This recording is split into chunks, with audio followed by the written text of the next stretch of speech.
This is the Jetting Up Podcast with B-Reich and Bryan Foti. A pleasant good evening to you, everybody, and welcome to another edition of the Jetting Up Podcast. I'm Bryan Foti alongside my co-host, B-Reich. What's up, kid? We got free agency upcoming, a lot of rumors, a great show on tap for you tonight. It should be a fun one. Most exciting time of the year for me, NFL free agency. Usually the Jets don't offer much in the regular season, so this is the highlights. Yeah, man, this is our Super Bowl, man. This is how we change the team. This is how we fix a lot of the previous mistakes. And, hopefully our guy Joe Douglas can, reshape this roster and get it going in the right direction. Yeah, man. So we're going to have a special guest coming up from WFAN. Bryan, let the fans know what we got coming up in a few minutes. Yeah, we got Danielle McCartan from WFAN. She does the late show. And the overnights. The overnight brings a lot of energy. So definitely looking forward to some of her thoughts on the Jets. All right, so we'll talk to Danielle in a few minutes. But right now we'll get into what the Jets' needs are. Obviously, most fans, we've done this in the offseason. We've done this prior to the end of the season and during the regular season when the season was pretty much over. But we know this team needs to upgrade the O-line. We saw the scouting combine. We talked about that in our previous episode. We'll have a breakdown of that coming up with our draft expert coming up on our next episode. But we know this team needs offensive line help, and there's a lot of free agents that the Jets have been linked to, and guys that I think we'll talk about it later in the show who we think they should go after. But the top guard, Joe Thuney from New England, he's going to be looking for a big deal. You've got Jack Conklin of the Tennessee Titans. I've seen some other reports on Twitter that the Jets are interested in some other offensive linemen. Jets are interested in every O-line prospect that's available. Every free agent the Jets are targeting. You got to love it. Is that your number one target group if you're Joe Douglas going into this period starting next week? Yeah, absolutely. O-line is one, edge, I believe, is two, corner is three, and then wide receiver would probably be four if I had to rank them. Kind of did a little power rankings, but O-line is definitely what needs to be addressed. I mean, if you take a look, it's tough to say that we have any starters on the team at the moment. I mean, every guy's a free agent or a potential cut candidate. Yeah, and that's another thing we'll talk about in a minute. But you said receiver. Robbie Anderson was on NFL Live on ESPN today saying that doing some very good marketing. Yeah, smart. Mentioned the Packers. Yeah, said he'd love to come back. Yeah, keeping his options open. Yeah, that's what he wants to get paid. That's why I tweeted. I hope some team gives him a lot of money. I hope someone will shell out $13 to $15 million just as long as it's not the Jets. Yeah, I mean, like I said, I'd have him back at a price. I don't really want to go over $10 million for him. 11 would be my tops if the Joe Douglas really deemed him necessarily important. I don't think he is. A lot of people. I mean, I've heard stats though. He has the most touchdowns over 30 yards. Besides Tyreek Hill. So, I mean, he's second on that list. But, I mean, he doesn't get open enough for me. So that's just my thoughts on it. So I wouldn't really make Robbie a top priority. But I think we're both in lockstep with that. But it should be interesting to see what they do with him. When you look at Robbie, it's just tough because you look at the salary cap and, guys like Connor Hughes say that there could be maybe 70. And that's with cuts. Right now it's like at 59 with Tremaine Johnson. At they 59 got 60. now. That's with some cuts. And, our cap, which we'll talk about a little later, we got it down to about $88 million? Yeah, that's with your ridiculous plan, with your crazy cuts, where you're basically releasing the whole team except 30 guys. So I don't think guys that produce. Yeah, so Joe Douglas ain't doing that. I'm sorry. It's probably Jeff fans probably going to be closer. If they cut, we could get up to 80. And let's get into the cap right now because we were going to do that before Danielle McCartan joins us. We've got about $59 million right now. They said they informed Tremaine Johnson that he's going to be released. So he's $3 million in savings. You've got another couple potential cap casualties that you could have. Brian Winters being one. That's $7.5 million. You have Darryl Roberts, $5.5 million. So right there, that's another couple $8 or $9 million on the cap that you could save. You could also cut Josh Bellamy. That's probably another guy that will save you about $2 million. And then after that, are you cutting? About Jonathan Harrison? Jonathan Harrison's another 1 point something I saw on the thing. 2.2. 2.2. But is Joe Douglas going to cut Harrison? Those are questions that remain to be seen. And with the start of the new, that's the thing with the CBA too. They extended their deadline. It's kind of holding everything up that they don't know the rules they're going to be playing with. So nobody's made any moves yet because they want to know exactly what cap if they sign this CBA, they're going to have more money. Jermaine Johnson was that despite even knowing the they've informed him. Well, they know they're going to save that $3 million. But Avery Williamson is another one that will save about $6.5 million. So that's something that's very interesting to me. But I don't think Joe Douglas is going to cut everybody. I think I've been hearing Avery may be back. They may want to keep him with CJ. So if you only cut Winter, I just feel like you got. I know, but are they going to re-sign Neville Hewitt? I know you did. So much great play from the inside linebackers of Burgess and Neville Hewitt. And I mean, but are they bringing Neville Hewitt back? Play. Are they bringing Neville Hewitt back? That's the question. He's a free agent too. I mean, I would definitely consider it. I would definitely bring back Burgess.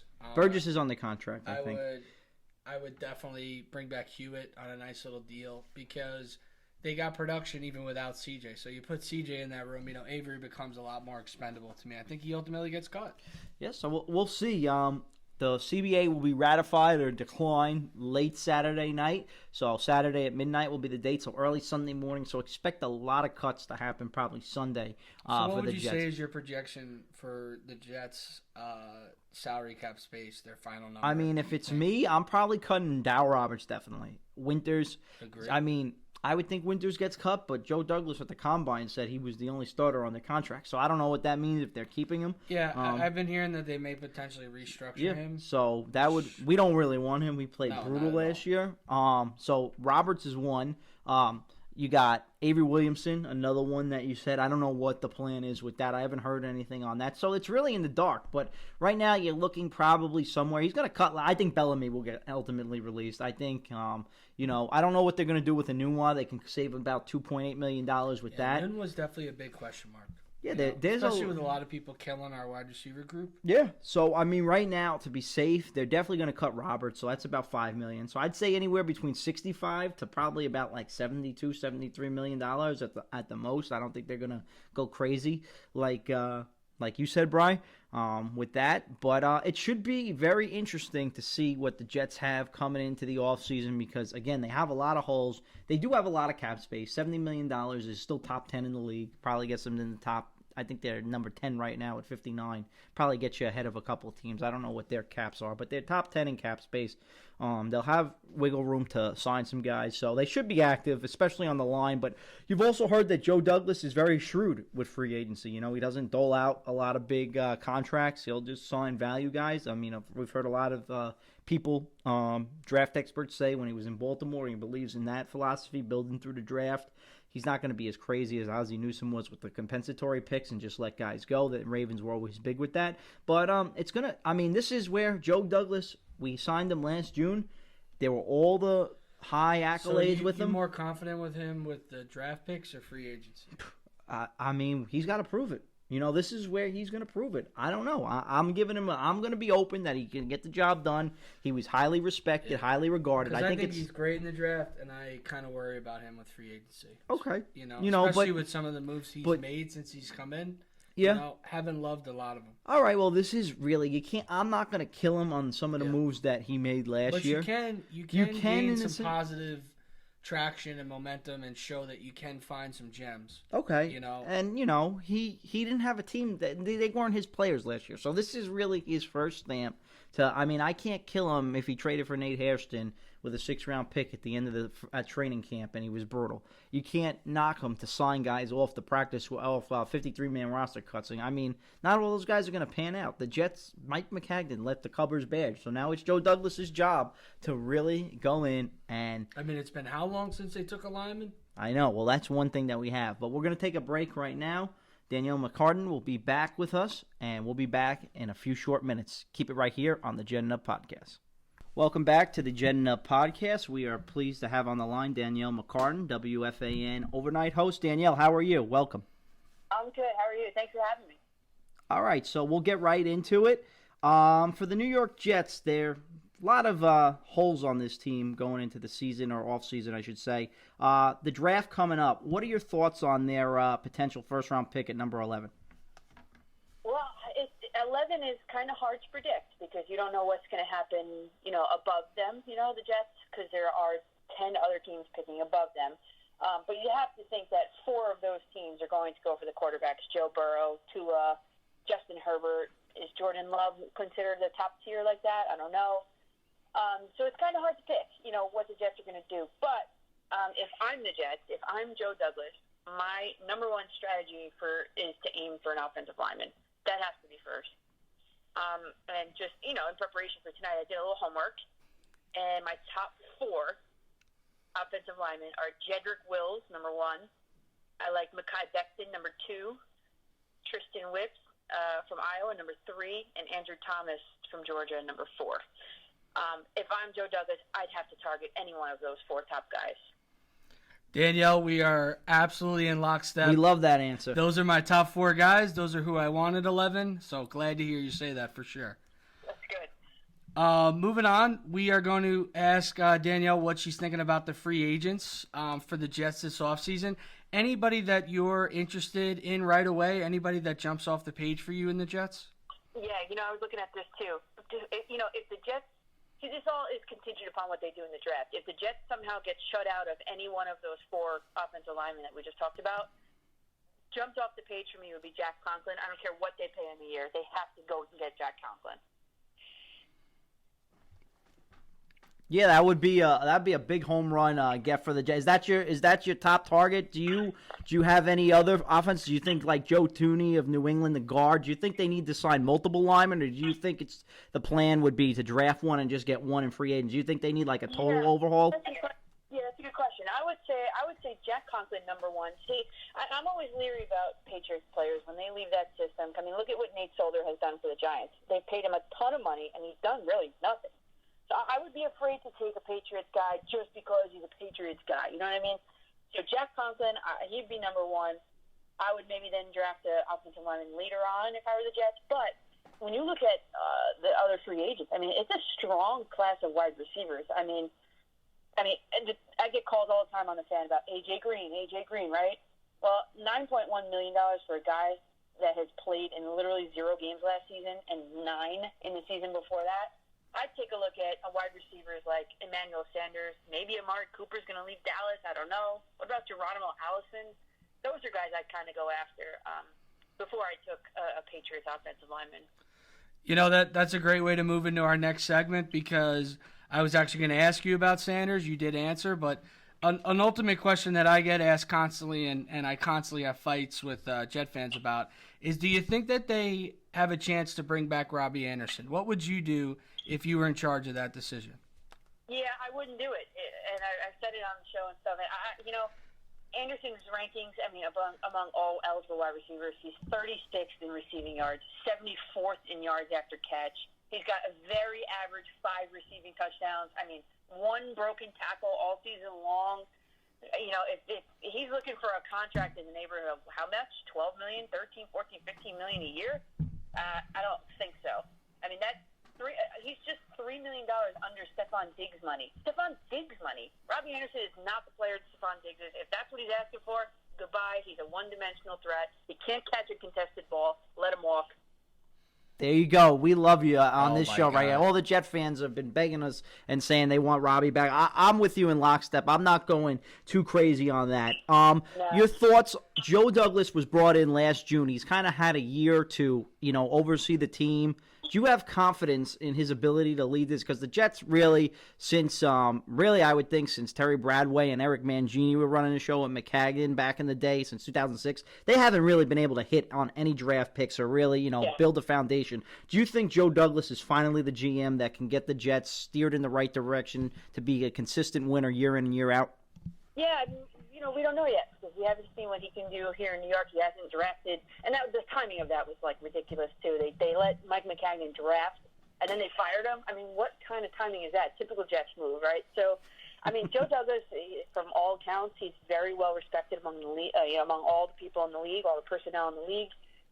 And he made that flip from the Jets side. It's a great thing. You flip Leonard Williams for a 3rd-round pick to the Giants, and he doesn't even look like he's going to sign with the Giants now. So that was an excellent little flip there. So I think in Joe Douglas I trust for sure. The problem is for me, and if you listen to any of my shows, I call him Adam Guru. Adam Guru is a big problem for me. Okay, that was actually going to be my next and final question for you, Danielle. Obviously, it doesn't sound like you're a big fan of Adam Gase. Do you think he likes Joe Douglas? He was one of the proponents to get him in there. Do you think if he struggles again, do you think Joe Douglas will have the guts to maybe fire him, a guy that got him in there? Man, I hope so. I hope so, because you know what? Joe Douglas could get in there without Adam Gase. You know what I mean? It didn't take Adam Gase to bring Joe Douglas. I shouldn't say it like that. I mean, how do I want to say this? Joe Douglas could have gotten a job anywhere. He chose to go to the Jets. So whether Adam Gase was there or not, or Adam Guru, as I call him, was there or not, the Jets were coveting him. You know what I mean? So I would hope for all Jets fans that he does have the guts to do it, because when you bring in a guy like Le'Veon Bell and you have a coach that does know how to use him, what are we doing here? We're just throwing money out the window at this point. Yeah, completely agree with you, Danielle. Really think you've rocked every single question. It wouldn't be a Jets podcast if we didn't at one point say typical Jets, but just wanted to thank you for the time. Of course. Go Jets. Jets. Jets. All right, Danielle, one final thing for you. When is your next show on WFAN? When can the fans listen to you? Yeah, this weekend I have a long one coming up, so I appreciate any phone calls, you guys included. It's going to be from right after the Pac-12 championship, so around 1:15 in the morning, technically Sunday morning. So Saturday night into Sunday morning, I'll be on 1:15 to 6 a.m. on Sunday. All right, so Saturday night, early Sunday morning, you can catch Danielle on the Fan. We might have to chime in or get a call there. Yeah. Definitely, we'll get you out on Twitter. Again, what's your Twitter, Danielle, so the fans can follow you? Yeah. Some people don't have Twitter, so I'll give you both. I have Twitter. It's at Coach MCCARTAN, and then Facebook.com/Coach McCartan for the people that don't have Twitter. There you have it. Thanks again, Danielle. That's Danielle McCartan of WFAN. We'll be back right now on the Jetting Up Podcast. We'll talk to you in a minute. Welcome back to the Jetting Up Podcast. Bryan Foti. Again, we want to thank Danielle McCartan for joining us, WFAN coach. Man, the she great was spot. absolutely amazing. She's like us. Robbie Anderson. I won't want to it. say hate, but she strongly is against bringing back Robbie. I love that. You didn't get fired up with that one broken tackle? I love when she Fired says up. Adam Guru. That's great. I love that line. That's awesome because that's the way at least we're thinking. We were in lockstep there. The one thing I did think that she was interested in, we haven't talked about. We talked a lot about Joe Thuney. She said she would steer away from the New England free agents, and if Belichick's letting you go, that is a big thing. And another big New England free agent is going to be Tom Brady, who I think the most. I said this to your question on Twitter. The number one priority is to get him out of the AFC East. I'm hoping and praying, every night that this guy leaves. I have a feeling. I'm feeling good. I said I thought he was going to leave. But you never know until. You've been pretty confident. I've been pretty confident. I worry he's not going anywhere. I know, but I'm pretty confident he's going to. I mean, it's got to be time. I mean, think about it. I mean, I hate to bring up, he's been there since 2001. It's been 19 years. He's never going away. He's been 19 years. I was in 6th grade. We were in 6th grade, bro, when he came in. When Mo Lewis knocked him out of the league. He had to knock him out. He had to knock out Bledsoe. Oh, boy. What a... he's been all right, let's get back on track. And no more Brady memories. We're done. I know. And only Chad Pennington could dethrone him for the division. So at least a Jet quarterback did that. But once with the Dolphins after we got rid of Brett Favre. And that's the reason you're a Jet fan and the reason probably we're doing this podcast right Pretty now. much. Good old Brett Favre. All right, so let's really get into the meat and potatoes of this episode. Our plan for free agency. This is so exciting for me. I've been pumped up. I've been counting down the days. I've been like a little kid at work. Like I got 2 24s left in the firehouse before free. I'm working Saturday night. Yeah, why don't you give us some updates on some of the free agency dates? Yeah, sure. We'll start off with that. Well, everyone knows it. Well, if you haven't been following it, the NFL CBA has yet to be ratified. They originally had it for Thursday, the deadline, but now they've pushed it back because a lot of players are, leery about playing 17 games. They don't want to play it, obviously, but I think it's a good deal for the players. They definitely should take it. The lower level guys are going to get money, so we'll see if that gets pushed through. And it would be very important if it does for a free agency because the salary cap and everything, I think it will go up a little bit more if that does happen. But the NFL original deadline for tags was originally Saturday. They've now pushed it back to Monday, right before the legal tampering period begins. So you can enter contract negotiations with free agents to be Monday at 12 noon. So Monday at 12 noon is the day. Anybody who's a current free agent, like Robbie Anderson, could re-sign with the Jets right now. Tom Brady can re-sign with the Patriots. So all their free agents can re-sign. You can place the tag up to them up until 12 o'clock on Monday. So if the Giants, like Danielle was saying, if they want to tag Leonard Williams, they can do that. The Cowboys with Dak Prescott, they may want to do that. But originally the date to tag players was going to be Thursday night, but with the CBA vote not going into effect just yet and getting pushed back, the teams want to know what the rules are. So everybody's kind of in limbo right now, and that's why the Jets haven't cut anybody. So now they've pushed, the NFL today decided they're pushing the franchise tag deadline back to Monday, and then we'll get into negotiations for free agents on Monday. So Monday is the big day. Again, we don't want to get Anthony Bard. You could sign guys that first day, but it's not binding until Wednesday at 4 o'clock when they can officially sign.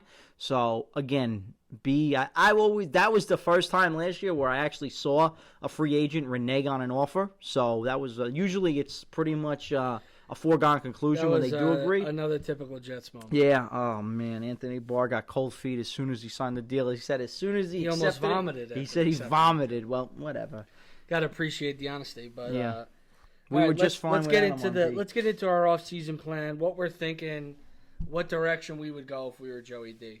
So hit me with it, Bryan. What do you got? All right, my initial plan is I want to go. We have $70 million. I'm assuming $65 to $70 million. There's two things. Number one, I want to target in my draft. I want to target an offensive tackle, like Danielle said. So I think I can get one of those guys. So one of the big guys at 11. At a tackle, yep. So, but I need another offensive lineman. So I like Thuney. I like Conklin. Those are my two top targets. I think the guy from Washington may get tagged or may get re-signed with the new ownership, Sheriff. So I think he's a little bit too rich for my blood for a guard. Jack Conklin is a guy, though, I think I would target because if we could get him, bookend the tackles, now you have a legit outside to protect Sam. Yeah. Then, if you can get to Thuney, that's a move I would go after, too. Those would be my two top guys. And then I'm not bringing back Robbie Anderson.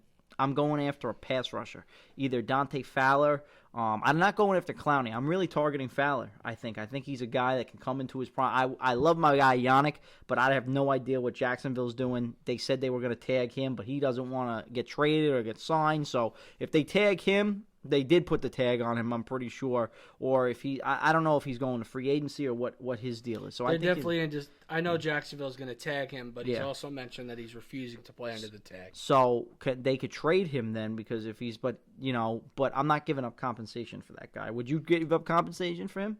And I then think sign it would him? depend on what they want, especially with having give him a huge contract, which he's well deserved in my opinion. I think it would depend on what they would want. If they wanted a 1, obviously I wouldn't make the move. Mm-hmm. And then you have that fourth spot. But I'm going for the edge rusher. I've seen reports linked to the Jets, linked to either Byron Jones or James Bradbury of Carolina. You mentioned that in a tweet before. I'm a fan of James Bradbury, but his zone corner, it scares me a little bit, kind of like Tremaine Johnson was. At the price, I'm not paying him top dollar. But I know we need a number one corner too. But there's just so much that they need. So, how can you get two top O-linemen, an edge rusher, and a top corner for only with the cap? And I want to also re-sign Brian Poole. That's as my nickel back. So they're gonna have to leave out. You can get 3 of them. You're gonna have to leave out 1. So if I'm leaving 1 out, I'll trust Greg Williams. I'll get the edge rusher. Hopefully that shores up the pass rush. I'll re-sign Poole and maybe sign like a cheap vet to play corner and pray to God that my corners can hold up like they kind of did in the second half of the season last year. What about you, Bryan? Yeah, you kind of hit on some of my points. I would completely rebuild this O-line. It'd be my priority. I've done a lot of stuff on Twitter. I would draft my left tackle, at 11. Willis is my number 1 tackle, who's more of a right tackle. So if you kind of went with Willis, it would kind of change my strategy a little bit. But let's say, for example, you get a guy like Andrew Thomas at 11. You put him in at 11. Obviously, I'm all with you with Thuney. I'd be all in on that. I think he'd be great. He would be my left guard.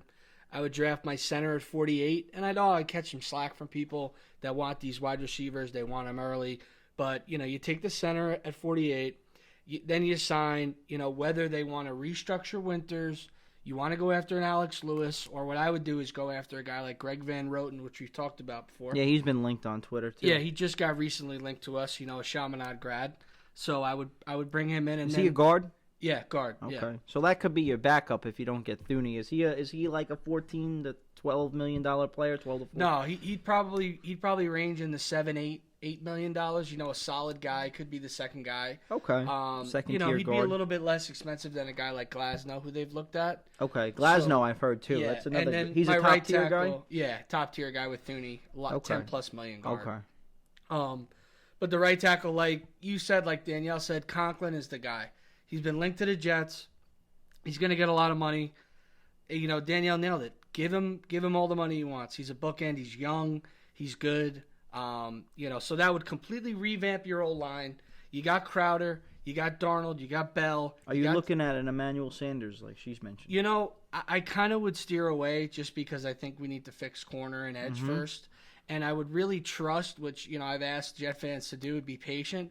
We could draft two guys in the middle of this draft, and they could absolutely compete and be productive in their rookie season. People will tell me they're rookies. This rookie class is special. You get a guy like Mims, you get a guy like Pittman, Gabe Davis, and you pair him with an AGG or another guy like that, or Tyler Johnson, Colin Johnson, a big receiver. There are tons of different guys. You don't have to take one at 11. You don't need one at 48. There might be some scenarios where a guy drops and you're like, I can't believe this kid's there. But you got to focus on O-line. So I would have two rookie wideouts. Maybe you bring in a cheap vet. Maybe you keep a Nunwa. Maybe you bring back DT. They just signed Josh Doxson. We didn't even And touch you got on that. Doxson already there. Exactly. Guy who could compete. So the offense is done. Then we move to the defense. You got to bring in a top pass rusher, whether it's Dupree, Yannick, Judon, Fowler. We have no idea how many of these guys are going to get. I think Judon's getting the tag. We have right? no idea how many of these guys are going to get tagged. All of them could get tagged. Mm-hmm. We're not exactly sure. Clowney's involved, would kind of pass on him. But you bring in a premier guy, and then I wrote about on Twitter, we got to find a guy like Shaq Barrett. You got to get a guy who's kind of fizzled out at a place, who's a free agent. You bring in for a 1-year, $5 million deal, and maybe he explodes. So a name to keep an eye on, Emmanuel Ogbah, was a second-round pick a couple years ago, was bounced around, was on the Chiefs last year. And, could be a free agent that we bring in at a moderate price. And I think he could be really effective. So you got your two edge guys. You don't touch anybody on the D-line. We talked about Hewitt. I would give him a nice little contract. Are you cutting Avery? I'm cutting Avery 100%. Okay. I would probably bring back Hewitt, pair him with Cashman and Burgess. That inside linebacker room is solid. You got the edge guys that we talked about. And then, with corner, I'm kind of up in the air, Bryan. I really wouldn't pay a guy $15 million after what Tremaine just did to us. Mm-hmm. I would 100% bring back Poole for 8 to 9 to maybe even $10 million, which is a lot. But he was fantastic for us. I would bring him back. They should have signed him like we've said the whole time. You bring back that guy, and you draft a guy in the third round. So you got a third rounder, you got Bless, you got Brian Poole with Adams and May. Pretty solid secondary, if you ask me. So in the third round, you're taking a receiver and a cornerback, and that's going to be Absolutely. your starter. And you're having Brian Poole brought back. I just hope they don't put Darryl Roberts at nickelback. No, That's one can't thing. do it. He's cut, Bryan. He's got to go. Yeah, I guess so, yeah. He was atrocious I know. last year, and when he was asked to step up, he really struggled. So No. there's no way I would pay him or keep him. Yeah. I'd go with a third rounder, a guy like Dantzler, and we'll talk more about the draft next show, especially guys who were Jets were interested in things like that. But you bring in a corner, you re-sign Poole, that secondary will be solid, and you can always bring in a cheap vet that falls off the tree. Like it shakes loose. I'm with you, man. I really think it's a priority to get the bookend tackle. Thuney, a guard, like you mentioned, Van Roten, that could be a good second-tier guy. Nice pairing. It's a nice and pairing. whether it's Thuney and Yeah. Van Roten, or it's Glasnow and Van Roten, which you may be able to save a little bit of money on. Yeah. Two quality guys, and then Bryan, there's no problem with drafting another inside O lineman in the fifth round. Mm-hmm. Create some depth. I know they want to involve Chuma a little bit, but Chuma worried me. He struggled last year. He so did. I mean, for me, He's got to be way the better. two guys you got to get is Conklin, and you got to come away Yeah. with an edge rusher. I mean, Thuney and everyone, if they didn't get a guard, I wouldn't. If they get the pass rusher Now, and they if- get a top tackle, If we kind of miss out on Conklin, would you be? well, then you got to get the guard. Would you, if we miss out on Conklin and really don't have a right tackle, and maybe we could put Willis there, who would you kind of target as a secondary left tackle? Are you looking at Peters? Are you looking at Trent? I don't want Trent. Beecham? I like Peters maybe on a 1-year deal. They just cut him. That could be a veteran guy. But I would put Willis. The only reason he played right tackle, they said in college, is because Tua was a lefty. So he's protecting his blind side. So I think he'd be a left tackle. You could even bring Beecham back on like a 1-year deal. He kind of played all right. I know Jeff fans aren't really, well, maybe some here would like it. But listen, if he's probably our worst O lineman though, that's a solid O line. I think you really got to get. I think Conklin's a must. It's the guy you got to target. You could pair Conklin with a first-round tackle at 11. You got the outside set. Yeah. That's for at least a decade because Conklin's, 25 years old? 26? Yeah, 26. So it's the next 7 years. Your outside is done. Great. And then you got to get the edge. And that's why I think Fowler's the guy I want. I know he's been hit or miss a couple of years, but he's going to be 20. You give him a 4-year, $60 million deal. I would. No I would pay that guy because that's a pass rusher that's gotten double-digit sacks a couple times. He's been, he got hurt his first year. Yeah, had a big year last year. Yeah, bounce back, contract year. Again, that's a guy that the Jets haven't had since really John Abraham. So we need a pass rusher. I want two of them, Brian. Yeah, I'd love to get two guys. And then maybe, if you could get a veteran, and that's why, and like a low-level guy that comes in and strikes lightning in a bottle. And maybe you bring in a 5th-round guy to compete with them in the mid-rounds. Mm-hmm. That second Giant pick you kind of use on that pass rusher, a guy from LSU or, one of the guys from Syracuse to come in and kind of compete with that secondary guy that we have. Yeah. And, now you got some guys, rushing the passer, which we need. It's been too long. Yeah, we need a pass rush. The corner, like I said, we got lucky. Is it going to be hard? But, again, I have a hard time, like you said, paying those guys with edge rusher and O-line. Yeah. Plus, I like Byron Jones way more than Brad. Yeah, 100%. If they're going to get the corner and go in on the corner, it's got to be Byron Jones. I'm not really I would live with Brad. If they want to really exhaust all the cap space and bring in Bradbury too. But to me, you've got to get the tackle, Conklin. You've got to get the pass rusher, whoever it is, whether you trade, and then you got to shore up Bryan Poole. I think the nickel back was huge. Those are my not top 3, but those are things that they need to do. 3 priorities that they got to do. They need a pass rusher. They need an outside tackle. I'm confident that one's going to be there at 11. Guards, I'd love to get. That's like a luxury. What do you think of Danielle bringing up potentially a 4th QB in that top 10? That would be. That would seal the deal for us. Yeah, that would be great for the Jets. That would be a home run. And with these quarterbacks, every team could trade up. The thing that scares me, I don't know what the Chargers are doing. That's one that if in free agency, if Brady if he signs there. That's the kind of difference that a lot of people have. Danielle kind of had 3, maybe 4 up there. I really only have 2. Mm-hmm. I like Herbert, and I'm not a love guy at all, which I've told you. Yeah. But I wouldn't draft Herbert in the top 10. I just see. But people always do, though. They're going to trade up. They're going to trade up, and that's the thing. Like if you're a team like the Giants and you don't like Isaiah Simmons, and Miami's wants Tua and he's there. You've got to trade back with them. I think if you're the Giants, the Chargers could trade in front of Miami. That's why I think if you're the Giants, we don't really talk about the Giants too much on this show. But if you're Dave Gettleman, you're in a great spot right now. Unless Washington, how many times he's traded back in his career? 0. I know. 0. Neither is I don't think who doesn't trade. I don't know what it was. We don't know what Joe Douglas does yet. But it's going to be interesting. It's a very nerve-wracking and exciting time to be a Jeff fan right now because we've got the quarterback. It should just be all excitement right now. Trying to improve this team. It's a weak group. But our plan, though, where I got to say some things about Jeff fans. We're not including Robbie Anderson. We're not really giving Sam a proven wide receiver. We're letting him, we're trusting him to say. Well, listen, everybody just glosses over Jamison Crowder. No, I know Crowder's a good. He's our number 1. Yeah, in the slot. He's a fantastic receiver, and he was terrific last year. Not all these Jet fans just talk about Robbie Anderson. Robbie Anderson is a great story. He's got talent. He's fast, but he lacks so much production.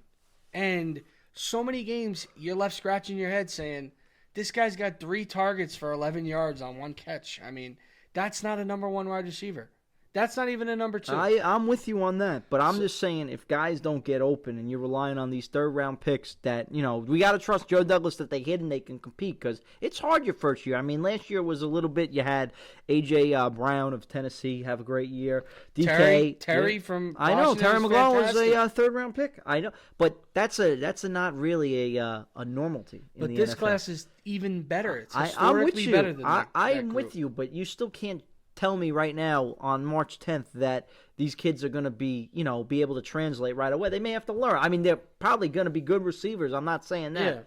Yeah. It's going to be, a risk, but I think that Sam is good enough. That's my thing, and that's why I'm hard on him.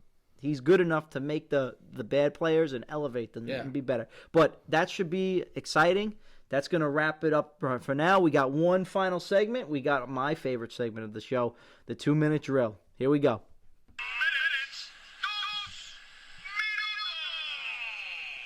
All right, Bryan, I'll ask questions first today. Number 1, do the Jets sign Jack Conklin next week? I hope they do, and I'm feeling confident. I think they give him a nice chunky deal, and give him everything he wants, a nice little 5-year deal, and I think the Jets do come away with Jack Conklin. All right, he's confident with my man Jack Conklin being the next Jet. Tom Brady, is he going back to New England? Oh, man, I want to say no for you so bad, but until he leaves, I don't think he's going anywhere.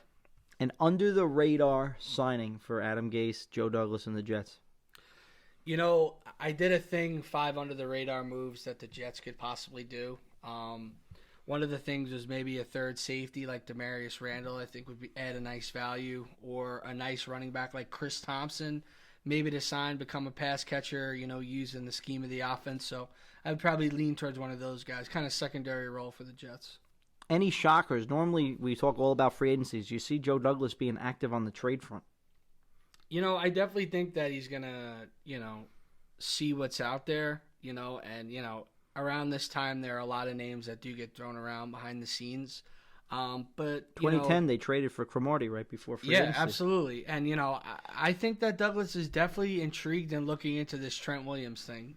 I know the Jets have been tied to it right from the beginning. So I'm sure that, that would kind of be the only trade I see Douglas maybe making. All right, what do you got for me, big guy? All right. I took a couple from our fans on Twitter. From Rigged_12, the Jets are up at 11 and all the offensive tackles are gone. Do we trade back or do we stay put? I'm staying put, and I'm taking Jerry Jeudy. Nice. Okay. My guy King of Sacramento. What's a more glaring need for the defense in your opinion? Is it edge or is it corner? Edge or corner in free agency? Edge. It's got to be edge. Okay. Another question from Delayed Takeoff. Do you think the Jets were involved at all with the Trey Turner deal? We also didn't talk about that much. And would you re-sign Rontez, Miles, and Trenton Cannon? Two-parter. No, I wouldn't re-sign either of those guys. They're a little too old. Trenton's, he hasn't done anything since he's been here, and I haven't heard anything about the Trey Turner deal. So, I would think the Jets were not in on that. All right, and last question. If the Jets were to trade back, give me a range where you would feel comfortable, and who would you try and target at that space? There's a couple spots, a range I'd feel comfortable if I wanted to get the USC tackle. What's his name? Austin Jackson, right? Mm-hmm. I think I could trade back maybe to like 11, maybe like 15 or 16, 5 spots. Yeah. And feel comfortable with that. If I really wanted to get greedy and get more picks, trade back another guy. Depending on how we do in free agency, if you trade back 10 spots, I think a guy from Clemson, my wide out there, what's his name again? T. Higgins. That's a guy I think would be a good pick for the Jets. Jet fans love T. Higgins, so I think he's going to be a good player in the NFL. I would love to somehow if we could trade back into that. We're not going to do that, but I think he's going to be a good football player. So he's a guy I would target there. All right, that's going to do it. We will have a big show next week. We're going to talk draft on our next episode. We're recording that one very quickly, so we'll have 2 episodes out for you very quickly. But for free agency, the free agency frenzy, I'm sure we'll try to get an episode out to you some point next week. Free agency begins Wednesday, technically at 4. Legal tampering period Monday, so we'll have a lot of news. So hopefully next Wednesday we'll reconvene, see what the Jets sign, talk about what we like. Hopefully we'll be celebrating Tom Brady. I know I'll be cracking some champagne and popping the bottle when he leaves if he does. Oh my God, 100%. It changes the out. I'm telling you. Parade. Oh yeah, it would be a parade, man. It changes everything. I'm telling you, it really. Looking at the season, you'd feel free, like you wouldn't. Oh, wild card, it'd feel, Besides Adam Guru still being our coach, I'd still, even with him as the coach, it's a whole new ball game if he's gone. That's the big move. We talked all about the Jets, but if he comes back, I'll be disappointed on Wednesday. I really would. But I'm hoping that he's not. We'll see. Prepare for heartbreak. It's the Jets, man, and he's going to be good for another 3 years. I have a good feeling. He'll play into his another late 40s. 3, my God, please. Well, there you have it. We'll see what happens with Tom Brady. But we got to wrap it up again. You can follow us on Twitter, like us on Instagram. Give us a subscription on YouTube. We're really trying to work on that. So please give the YouTube channel a follow or a subscription. We'll be back next week to talk about what the Jets moves have done and the rest of the league. So for now, I'm Bryan Foti with my man B-Reich. We'll talk to you soon. And remember, Jet fans, always remember to Jet up.